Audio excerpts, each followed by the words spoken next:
Assalamualaikum warahmatullahi wabarakatuh. Salam sehat untuk kita semua. Dan semoga kita selalu dalam lindungan Allah Subhanahu wa taala. Amin amin ya rabbal alamin. Ketemu lagi di channel saya Santi Utomo yang masih mau berbagi pengalaman pengobatan gangguan kelenjar tiroid. Dan saya sendiri yaitu penderita kanker tiroid jenis folikuler, yaitu yang 15% dari orang menderita kanker ini. Tapi kanker ini masih bersifat baik, jadi masih bisa dikendalikan dengan kontrol rutin dan pengobatan yang kontinu. Nah, terus untuk tema kali ini saya akan membahas mengenai efek samping operasi pengangkatan kelenjar tiroid menurut pengalaman pribadi saya, yaitu kalau untuk operasi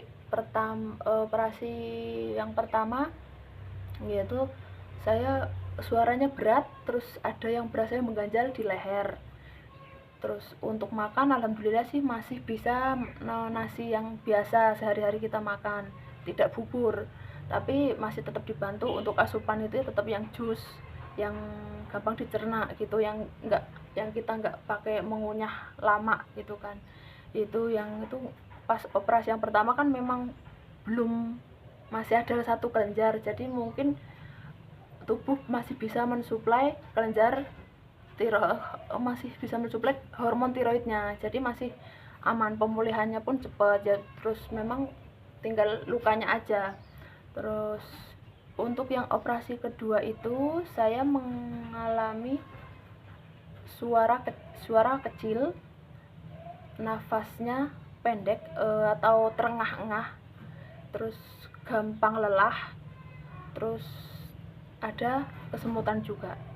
Nah, untuk suara kecil itu kan memang yang pernah dibayangkan sama saya, wah ini operasi di leher, itu kan ada saluran pernafasan, saluran makan, terus ada pita suara. Nah, itu kan semuanya jadi satu. Nah, bayangannya ya itu memang terjadi gitu kan. Terjadi, suara saya mengecil. Nah, itu udah pikirannya sudah takut, parno dan lain-lain, pokoknya waduh ini kalau nggak pulih gimana gitu kan. Terus kok saya tidak seperti orang lain, nanti tidak bisa bicara seperti orang lain, seperti orang normal gitu kan. Terus akhirnya kebetulan memang ada grup yang memang pejuang tiroid. Akhirnya di situ dikonsultasikan dan terus sama dokter kontrol rutin juga dikonsultasikan. Tidak apa-apa, nanti pulih dengan seiring berjalannya waktu, karena kan ibu kan memang baru melakukan tindakan operasi, mungkin kan belum kembali pulih gitu kan. Terus akhirnya ya udah dengan sabar. Dan soalnya kan kalau suaranya kecil, kalau mau ngobrol sama orang itu saya harus jadi ditepuk dulu atau dicolek dulu, misalkan sama kakak saya, misalkan mbak aku mau minum gitu kan, itu saya harus menepuk pundak kakak saya dulu, mbak mau minum gitu kan, tahu tepuk dulu baru bilang mbak saya mau minum, minta tolong ambilin, seperti itu kan. Itu yang pertama. Itu itu saya berjalan 2 sampai 3 bulan itu suara saya baru pulih normal. Nah, terus rahang mulut saya itu juga ada mengalami kayak penyempitan. Nah, terus waktu saya coba kalau makan itu perasaan sudah membuka lebar, tapi ternyata ini belum bisa masuk gitu kan. Itu juga terjadi 1 minggu sampai 1 bulan itu, tapi ya terus pulih gitu kan. Terus yang kedua itu nafasnya pendek. Kalau nafas pendek itu terengah-engah, terus kalau melakukan aktivitas berat atau yang pasti itu kalau jalan misalkan hanya ke warung sebelah rumah gitu kan, berjarak misalkan 30 apa 50 meter, itu saya pastikan saya bawa air minum. Soalnya dengan nafas kayaknya pendek, terengah-engah, terus merasa cepat haus. Nah, jadi saya bawa air minum, walaupun itu di botol kecil atau aqua gelas gitu, pasti bawa. Terus, nah untuk ngobrol seperti ini pun nafasnya pendek, terus dan gampang capek. Jadi kalau misalkan ngomong itu 1 menit 2 menit ada jeda harus berhenti. Berhentinya tuh udah juga agak lumayan, jadi hampir 1:1. Ngomongnya 1 menit, berhentinya 1 menit juga, seperti itu. Jadi bener-bener nafasnya kayak bener-bener pendek gitu, pokoknya berasa banget sampai pokoknya kalau sudah capek kayak gitu, belajar pernafasan, tarik nafas dalam-dalam gitu kan. Soalnya merasakan kering juga, mulut pun gampang kering gitu. Terus itu yang ketiga itu masih habis operasi itu saya makannya operasi yang kedua itu saya makannya bubur, tidak bisa nasi yang keras, tapi buburnya itu minta buburnya waktu pas di rumah sakit itu bisa dikomunikasikan sama perawatnya, tidak bisa makan yang nasi biasa, jadi harus diusahakan makan yang lunak, yaitu nasi bubur atau jus gitu, nggak apa-apa. Nah itu terus yang keempat itu kalsium, kesemutan. Nah itu saat ada hubungannya. Jadi kalsium saya kesemutan itu karena kelenjar paratiroid saya ikut keangkat pas operasi itu. Nah kelenjar paratiroid itu yaitu kelenjar kecil yang menempel di kelenjar tiroid. Nah, manusia itu mempunyai 4 kelenjar paratiroid dan kemungkinan saya itu keangkat 3, jadi tinggal 1. Nah, 1 ini tidak bisa mensuplai kalsium yang ada di dalam tubuh. Akhirnya saya habis operasi itu kram dan kesemutan. Dan sampai sekarang pun masih merasakan kesemutan itu. Setelah itu disarankan sama dokter, terus dibantu suplemen yang untuk mengurangi kesemutan, yaitu memang berhubungan dengan tulang. Ya ada suplemennya itu, terus dibantu ya dikasih juga dari rumah sakitnya, dan itu harus dikontrol rutin, setiap kontrol 1 bulan sekali. Dan pasca operasi itu memang harus dikontrolkan terus agar tetap terkontrol fungsi tiroid terus sama kalsiumnya. Nah itu saya jadi minum setiap hari itu minum 3 jenis obat.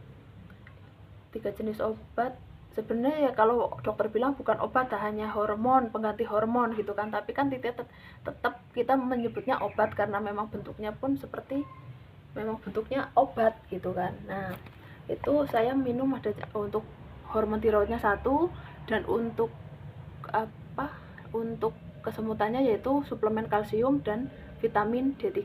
Itu setiap hari saya minum 3 jenis obat. Nah untuk kedepannya karena itu kita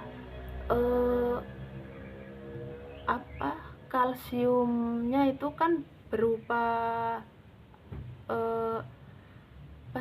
obatnya itu berupa kayak serbuk kapur-kapur yang dikunyah. Nah itu setiap 3 bulan atau 6 bulan sekali itu kita pun disarankan untuk mengecek fungsi ginjal. Jadi untuk para teman-teman di sini tidak usah khawatir. Benar kita minum obat, tapi dari dokter pun kita disarankan nanti setiap 3 atau 6 bulan sekali kita cek fungsi ginjal ya Bu. Saya seperti itu kalau kontrol. Makanya di sini untuk yang punya gangguan tiroid disarankan memang untuk kontrol, itu manfaatnya gitu kan. Karena tiroid itu tidak hanya sebatas tiroid, tapi kan beda-beda keluhannya. Nah akhirnya harus kontrol biar tahu kondisi kita posisinya stabil atau tidak. Bukan sembuh sih, lebih ke stabil gitu kan.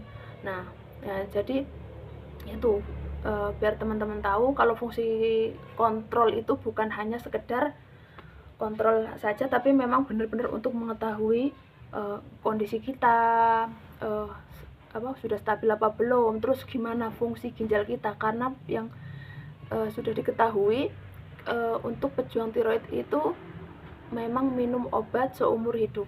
Nah, jadi pasti anggapan atau asumsi orang-orang pun, wah kamu minum obat seumur hidup, nanti bahaya loh, kena ginjal kamu loh. Kan seperti itu. Nah, itu fungsinya kita untuk kontrol. Nah, jadi yaitu fungsi kontrol itu untuk benar-benar mengontrol seluruh kondisi tubuh kita, dan itu nanti bisa dikonsultasikan ke dokternya. Apa keluhannya boleh, kalau saya memang seperti itu sama dokter saya, alhamdulillah. Dok, keluhannya ini, kalau misalkan dicek ini boleh nggak dok? Yaudah Bu, nanti dia diagendakan bulan berikutnya nggih, nanti cek kalsium, fungsi ginjal, sama untuk hormon tiroidnya yaitu TSH. Nah, seperti itu. Saya selalu bilang untuk apa keluhannya dan agenda untuk bulan depan kontrolnya apa. Dan itu teman-teman, alhamdulillah untuk cek ketiga ini itu tercover dengan kartu kesehatan. Nah, untuk teman-teman di sini jadi ya bersyukur kalau kita yang mempunyai kartu kesehatan dan kita sakit dan ini tercover semuanya. Jadi teman-teman tidak usah bingung. Bahkan di rumah sakit Jogja tempat saya berobat itu yang menggunakan biaya dengan pasien umum itu disarankan untuk membuat kartu kesehatan tersebut. Jadi insya Allah semua itu dipermudah, dan pelayanannya itu semuanya sama, tidak ada bedanya ya untuk teman-teman. Jadi seperti itu. Untuk pengobatan yang jangka panjang memang alhamdulillah saya tercover semuanya. Nah, terus untuk hari ini mungkin cukup sekian dulu ya. Besok dilanjut lagi untuk tema selanjutnya. Untuk teman-teman yang butuh pertanyaan boleh tulis di tulis di kolom komentar. Nanti saya buatkan video atau langsung saya jawab di kolom komentarnya. Terus oke. Salam sehat untuk kita semua. Sehat itu mahal, tapi sakit jauh lebih mahal. Akhirnya, wassalamualaikum warahmatullahi wabarakatuh.